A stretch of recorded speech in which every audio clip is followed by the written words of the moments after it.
ಯಲ್ಲಾಪುರದ ದಟ್ಟ ಕಾನನದ ಮಡಿಲಲ್ಲಿರುವ ಆ ಪುಟ್ಟ ಹಳ್ಳಿಗಳಲ್ಲಿ ಅದೆಷ್ಟೋ ಪ್ರತಿಭಾವಂತ ಕಂದಮ್ಮಗಳು ಅಕ್ಷರದ ಬೆಳಕಿಗಾಗಿ ಕಾತುರದಿಂದ ಕಾಯುತ್ತಿದ್ದಾರೆ. ಗುಣಮಟ್ಟದ ಶಿಕ್ಷಣದ ಒಂದು ಸಣ್ಣ ಕಿರಣ ಅವರ ಕೈ ಸೇರಿದರೂ ಸಾಕು, ಆ ಮುಗ್ಧರ ಭವಿಷ್ಯ ಉಜ್ವಲವಾಗಿ ಬೆಳಗುತ್ತದೆ. ದೊಡ್ಡ ಶಾಲೆಗೆ ಹೋಗಿ ಕಲಿಯುವುದು ಕೇವಲ ಅವರ ಕನಸಾಗಿ ಉಳಿಯಬಾರದು, ಅದವರ ಹಕ್ಕಾಗಬೇಕು. ಆ ಹಕ್ಕನ್ನು ನನಸಾಗಿಸುವ, ಅವರ ಆಸೆಗಳಿಗೆ ರೆಕ್ಕೆ ಮೂಡಿಸುವ ಸುಂದರ ಹೊತ್ತಿದು ಉಮ್ಮಚಗಿಯ ಮನಸ್ವಿನಿ ವಿದ್ಯಾನಿಲಯ ಈ ಕಥೆಯನ್ನು ಬದಲಾಯಿಸುತ್ತಿದೆ. ಯಾವ ಹಳ್ಳಿ ಮಕ್ಕಳಿಗೆ ಆಂಗ್ಲ ಮಾಧ್ಯಮದ ಶಿಕ್ಷಣ ಗಗನ ಕುಸುಮವಾಗಿತ್ತೋ ಅದೇ ಶಿಕ್ಷಣವನ್ನು ಅವರ ಮಗ್ಗುಲಿಗೆ ತಂದು ಅವರ ಬಾಳಿನಲ್ಲಿ ಅಕ್ಷರ ಜ್ಯೋತಿಯನ್ನು ಬೆಳಗುತ್ತಿದೆ. ಇಲ್ಲಿ ಮಕ್ಕಳಿಗೆ ಕೇವಲ ಶಿಕ್ಷಣವಷ್ಟೇ ಅಲ್ಲ, ಪ್ರತಿದಿನ ಪೌಷ್ಟಿಕ ಬಿಸಿಯೂಟ ಮತ್ತು ನಿರ್ಭಯವಾಗಿ ಬೆಳೆಯಲು ಒಂದು ಸುರಕ್ಷಿತ ವಾತಾವರಣ ಸಿಗುತ್ತಿದೆ. ಏಕೆಂದರೆ ಯಾವ ಮಗುವು ಹಸಿದ ಹೊಟ್ಟೆಯಲ್ಲಿ ಕಲಿಯಬಾರದು ಎಂಬುದು ನಮ್ಮ ಆಶಯ. ಶ್ರೀಮತಿ ರೇಖಾ ಭಟ್ ಕೋಟೆಮನೆಯವರ ಮುಂದಾಳತ್ವದಲ್ಲಿ ಪ್ರತಿಯೊಂದು ಮಗುವನ್ನು ತಾಯಿಯ ಮಮತೆಯಿಂದ ತಿದ್ದಿ ತೀಡಲಾಗುತ್ತಿದೆ. ಇದೊಂದು ಕೇವಲ ಶಾಲೆಯಲ್ಲ, ಸಮಾಜದ ಕಟ್ಟಕಡೆಯ ಮಗುವನ್ನು ಮೇಲೆತ್ತುವ ಪವಿತ್ರ ಜವಾಬ್ದಾರಿ. ಈಗಾಗಲೇ 120ಕ್ಕೂ ಹೆಚ್ಚು ಮಕ್ಕಳು ಈ ಶಾಲೆಯ ಅಂಗಳದಲ್ಲಿ ಹೊಸ ಹಾದಿಯಲ್ಲಿ ಹೆಜ್ಜೆ ಹಾಕುತ್ತಿದ್ದಾರೆ, ಅಕ್ಷರ, ಸ್ವಾಭಿಮಾನ ಮತ್ತು ಉಜ್ವಲ ಭವಿಷ್ಯದ ಕಡೆಗೆ. ನಾವು ಶಾಲೆಯನ್ನು ಆಧುನೀಕರಿಸಲು ಬಯಸಿದ್ದೇವೆ. ನಮ್ಮ ಗುರಿ ಸುಸಜ್ಜಿತ ಸ್ಮಾರ್ಟ್ ಕ್ಲಾಸ್ ರೂಮ್ಗಳು, ಹೊಸ ಕಂಪ್ಯೂಟರ್ ಲ್ಯಾಬ್, ಆಧುನಿಕ ಗ್ರಂಥಾಲಯ ಮತ್ತು ಇನ್ನೂ ಹೆಚ್ಚಿನ ಮಕ್ಕಳಿಗೆ ಶಿಕ್ಷಣದ ಅವಕಾಶ. ನಿಮ್ಮ ಒಂದು ಸಣ್ಣ ದೇಣಿಗೆ ಈ ಶಾಲೆಯನ್ನು ಒಂದು ಆಧುನಿಕ ಜ್ಞಾನ ದೇವಾಲಯವನ್ನಾಗಿ ಪರಿವರ್ತಿಸಬಹುದು. ನಿಮ್ಮ ಒಂದು ಸಣ್ಣ ಬೆಂಬಲ ಹಳ್ಳಿಯ ಒಂದು ಕಂದಮ್ಮಗಳ ಇಡೀ ಜೀವನವನ್ನೇ ಬದಲಾಯಿಸಬಹುದು. ಮಕ್ಕಳ ಭವ್ಯ ಭವಿಷ್ಯದ ನಿರ್ಮಾಣದಲ್ಲಿ ಮನಸ್ವಿನಿ ವಿದ್ಯಾನಿಲಯಕ್ಕೆ ನಿಮ್ಮ ಬೆಂಬಲ ಅತ್ಯಗತ್ಯ. ಬನ್ನಿ, ಈ ಕನಸಿನ ಮರಕ್ಕೆ ನೀರುಣಿಸೋಣ, ನಮ್ಮ ಮಕ್ಕಳ ಭವಿಷ್ಯವನ್ನು ಬೆಳಗಿಸೋಣ.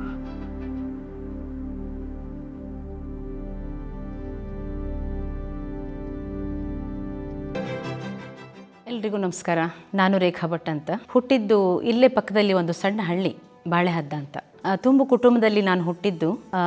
ಆಮೇಲೆ ನನಗೆ ಮದುವೆ ಮಾಡಿಕೊಟ್ಟಿದ್ದು ಅಲ್ಲೇ ಪಕ್ಕದವರು ಒಂದು 5-6 ಕಿಲೋಮೀಟ್ರಲ್ಲಿ ಕೋಟೆಮನೆ ಅಂತ. ಬೇಸಿಕಲಿ ನಾನೊಬ್ಳು ಕ್ಲಾಸಿಕಲ್ ಸಿಂಗರ್, ನಾನು ಹಿಂದೂಸ್ತಾನಿ ಕ್ಲಾಸಿಕಲ್ ಸಿಂಗರ್. ನಾನು ಬೈ ಬರ್ತ್ ನನಗೆ ಅವಾಜ್ ಬಂದಿದ್ದು ನನ್ನ ಅಮ್ಮನಿಂದ. ಈಗ ವಿಷಯ ಏನಂದರೆ, ನಾನು ಸ್ಕೂಲು ಯಾಕೆ ಮಾಡದೆ ಹೇಳುವಂಥದ್ದು ವಿಷಯ. ನನಗೆ ಆ್ಯಕ್ಚುಲಿ ನನಗೆ ಯಾವತ್ತೂ ನಾನೊಂದು ಸ್ಕೂಲ್ ಮಾಡಬೇಕು, ನನ್ನಿಂದ ಅದು ಸಾಧ್ಯ ಅನ್ನೋದು ನನಗೆ ಅದು ಯಾವತ್ತೂ ಅನಿಸಿರಲಿಲ್ಲ, ನಾನು ಅಂದ್ಕೊಂಡಿರಲಿಲ್ಲ ಅದು. ಬಟ್ ಸಡನ್ನಾಗಿ ನನ್ನ ಲೈಫಲ್ಲಿ ಒಂದು ಇನ್ಸಿಡೆಂಟ್ ಆಯಿತು. ನಾನು ನಮ್ಮ ಮನೆಯವ್ರನ್ನ ಕಳ್ಕೊಳ್ಬೇಕಾಯಿತು. ಆ ಸಂದರ್ಭದಲ್ಲಿ ನನಗೆ ನನ್ನ ಮಗಳನ್ನು ಸ್ಕೂಲಿಗೆ ದೂರದ ಸಿರ್ಸಿಗೆ ಕಳಿಸ್ಬೇಕಾಗಿತ್ತು. ನಾನು ಸಿರ್ಸಿಗೆ, ಅವಳು ಸ್ಕೂಲ್ ಅಂದರೆ ನಮ್ಮ ಮನೆಯಿಂದ ಒಂದು 30-35 ಕಿಲೋಮೀಟ್ರು ಅವಳನ್ನು ನಾನು ಕಳಿಸ್ಬೇಕು ಬಸ್ಸಲ್ಲಿ. ಅಲ್ಲಿ ಬಸ್ಸಲ್ಲಿ ಕಳಿಸೋದಿದ್ರು ಕೂಡ 3 ಕಿಲೋಮೀಟ್ರು ನನ್ನ ಪಿಕಪ್ ಪಾಯಿಂಟಿಗೆ, ನಾನು ಉಮ್ಮಚ್ಚಿಗೆ ಅಂತ, ಅಲ್ಲಿ ನನ್ನ ಮಗಳನ್ನು ನಾನು ಬಿಡಬೇಕಾಗಿತ್ತು. ಆ ಟೈಮ್ನಲ್ಲಿ ನನಗೆ ಸೈಕಲ್ ಓಡಿಸೋದು ಗೊತ್ತಿರಲಿಲ್ಲ, ಬೈಕ್ ಇರಲಿಲ್ಲ, ಏನೂ ಇರಲಿಲ್ಲ. ನನಗೆ ಆ ಟೈಮಿಗೆ ತುಂಬ ಕಷ್ಟ ಇತ್ತು. ಆದರೆ ನನ್ನ ಮಗಳನ್ನು ಓದಿಸ್ಬೇಕು, ಅದೊಂದು ತಲೆಯಲ್ಲಿತ್ತು ನನಗೆ. ಕಷ್ಟ ಆಯಿತು. ಯಾರ್ಯಾರನ್ನು ಕೇಳಿದೆ, ಯಾರ್ಯಾರು ಒಪ್ಕೊಂಡ್ರು, ಯಾರ್ಯಾರು ಒಪ್ಕೊಳ್ಳಿಲ್ಲ ಮಗಳನ್ನು ಕರ್ಕೊಂಡು ಹೋಗಲಿಕ್ಕೆ. ಆಮೇಲೆ ನಮ್ಮ ಊರ ಮಕ್ಕಳೇ ನನಗೆ ಸಹಾಯ ಮಾಡಿದರು, ನನ್ನ ಮಗಳನ್ನು ಪಿಕಪ್ ಮತ್ತು ಡ್ರಾಪ್ ಮಾಡಲಿಕ್ಕೆ. ಉಮ್ಮಚ್ಚಿಗೆ ತನಕ ಒಂದು ಕಾಲೇಜಿಗೆ ಹೋಗೋ ಹುಡುಗ, ನಮ್ಮ ಮನೆ ಪಕ್ಕದ ಮನೆ ಹುಡುಗ, ಅವನಿಗೊಂದು ಸ್ಕೂಟಿ ತೆಗೆಸ್ಕೊಟ್ಟೆ ನಾನು. ಅವನು ನನ್ನ ಮಗಳನ್ನು ಕರ್ಕೊಂಡು ಹೋಗಿ ಬಸ್ ಹಚ್ತಿದ್ದ, ಸ್ಕೂಲ್ ಬಸ್ಸು. ಅವನು ಹಾಗೆ ಕಾಲೇಜಿಗೆ ಹೋಗ್ತಿದ್ದ. ಆಮೇಲೆ ವಾಪಸ್ ನನ್ನ ಮಗಳು ಬಂದ ಮೇಲೆ ಅವಳಿಗಾಗಿ ವೇಟ್ ಮಾಡಿ ಮತ್ತೆ ಬಂದು ನನ್ನ ಮಗಳನ್ನು ಮನೆಗೆ ತಲುಪಿಸ್ತಿದ್ದ. ಇದೊಂದು 4 ವರ್ಷ ನಮ್ಮ ಪಕ್ಕದ ಮನೆ ಹುಡುಗ ಮತ್ತು ಇನ್ನೊಬ್ಬರೆಲ್ಲ ಸೇರಿಕೊಂಡು ಅದನ್ನು ನನಗೆ ಮಾಡಿಕೊಟ್ಟು. ಅವತ್ತು ಬಹುಶಃ ನನ್ನ ತಲೆಯಲ್ಲಿತ್ತು, ಮಗಳಿಗೆ ಹತ್ತಿರದಲ್ಲೇ ಸ್ಕೂಲ್ ಇದ್ದಿದ್ರೆ ನನಗೆ ಈ ಕಷ್ಟ ಇರ್ತಾ ಇರಲಿಲ್ವಲ್ಲ ಹೇಳೋದೊಂದು ನನ್ನ ಮನಸ್ಸಲ್ಲಿತ್ತು. ಆದರೆ ಆ ಟೈಮಿಗೆ ನಾನೇನೂ ಇರಲಿಲ್ಲ, ನನ್ನ ಹತ್ರ ಫೈನಾನ್ಷಿಯಲಿ ನಾನು ಸ್ಟ್ರಾಂಗ್ ಇರಲಿಲ್ಲ. ಫೈನಾನ್ಷಿಯಲಿ ಹೇಳೋದಕ್ಕಿಂತ ನಾನೇ ಸ್ಟ್ರಾಂಗ್ ಇರಲಿಲ್ಲ, ನಾನು ತುಂಬ ವೀಕ್ ಆಗಿದ್ದೆ. ಆ ಸಂದರ್ಭದಲ್ಲಿ ನಾನು ತುಂಬ ಇದ್ದಿದ್ದೆ. 1 ವರ್ಷ ಇವರನ್ನು ಕಳ್ಕೊಂಡಾಗ ನಾನು ಮನೆಯಿಂದ ಹೊರಗೆ ಬೀಳಲಿಲ್ಲಾಗಿದ್ದೆ. ನನ್ನ ಸಂಗೀತವನ್ನು ಬಿಟ್ಟಿದ್ದೆ, ಎಲ್ಲವನ್ನೂ ಬಿಟ್ಬಿಟ್ಟಿದ್ದೆ ನಾನು. ಆಮೇಲೆ ಸ್ಲೋಲಿ ನಾನು ಹೊರಗೆ ಬರಬೇಕಾಯಿತು ನನ್ನ ಮಗಳ ಸಲುವಾಗಿ. ಅವಳು ಸ್ಕೂಲಿಗೆ ಹೋಗಿ ಬಂದು ಮಾಡ್ತಿದ್ಲು.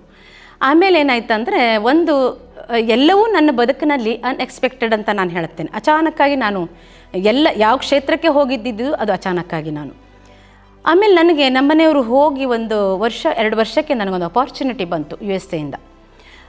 ನಾನು ಕ್ಲಾಸಿಕಲ್ ಸಿಂಗರ್ ಆಗಿರೋದ್ರಿಂದ ಒಂದು ಆರ್ಟ್ ಸೆಂಟರ್ ಅವರು ಅಮೇರಿಕಾದಿಂದ ನನಗೆ ಕಾಲ್ ಮಾಡಿದರು. ಬೇಸಿಕಲಿ ಅವರು ಇಂಡಿಯನ್ಸೇ. ಅವರು 2 ವರ್ಷದ ಎಗ್ರಿಮೆಂಟ್ ಮೇಲೆ ನೀವು ಮ್ಯೂಸಿಕ್ ಹೇಳ್ಕೊಡ್ಲಿಕ್ಕೆ ಅಮೇರಿಕಕ್ಕೆ ಬರಬೇಕು ಅಂತ ನನಗೆ ಹೇಳಿದ್ರು. ನಾನು USA 2 ವರ್ಷ ಅವರ ಒಂದು ಎಗ್ರಿಮೆಂಟ್ ಮೇಲೆ ನಾನು ಅಮೇರಿಕಕ್ಕೆ ಹೋದೆ. ಅಲ್ಲಿ ಹೋದ ಮೇಲೆ ನಾನು ವೈಯಕ್ತಿಕವಾಗಿ ನಾನು ಸ್ಟ್ರಾಂಗ್ ಆದೆ. ಆಮೇಲೆ ಫೈನಾನ್ಷಿಯಲು ನಾನು ಸ್ವಲ್ಪ ಸ್ಟ್ರಾಂಗ್ ಆದೆ. ಏನು ನಾನು ಸೇವಿಂಗ್ಸನ್ನು ತಗೊಂಡು ಬಂದೆ ಅಮೇರಿಕಾದಿಂದ, ಆ ಸೇವಿಂಗ್ಸನ್ನು ಇಟ್ಕೊಂಡು ಫಸ್ಟ್ ನಾನು LKG UKG ಪ್ರಾರಂಭ ಮಾಡಿದ್ದು. ಇಲ್ಲೇ ಉಮ್ಮಚ್ಚಿಗೆ ಅಂತ ಸಣ್ಣದೊಂದು ಶೆಡ್ ಟೈಪ್ ಇತ್ತು.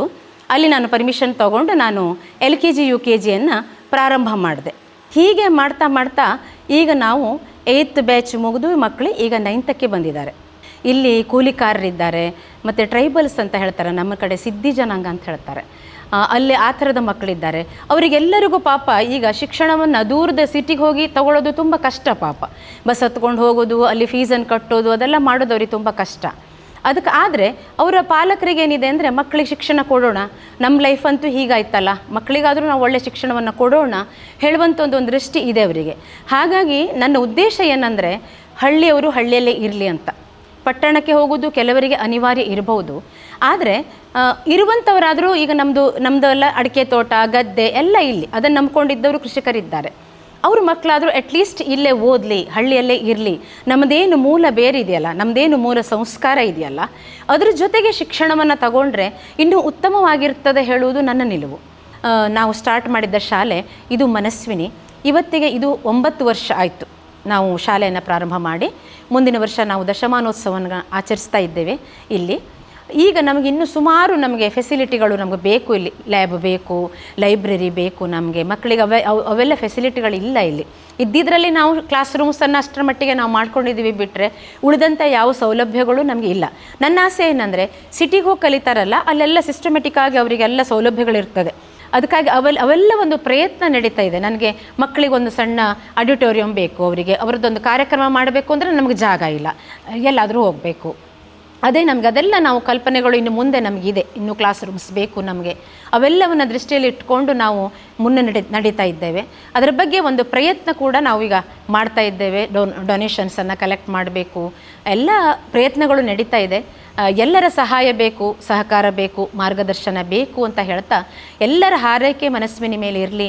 ಮನಸ್ವಿನಿ ಉತ್ತರೋತ್ತರ ಅಭಿವೃದ್ಧಿಯನ್ನು ಹೊಂದಲಿ ಅಂತ ನಾನು ಆಶಿಸ್ತೇನೆ.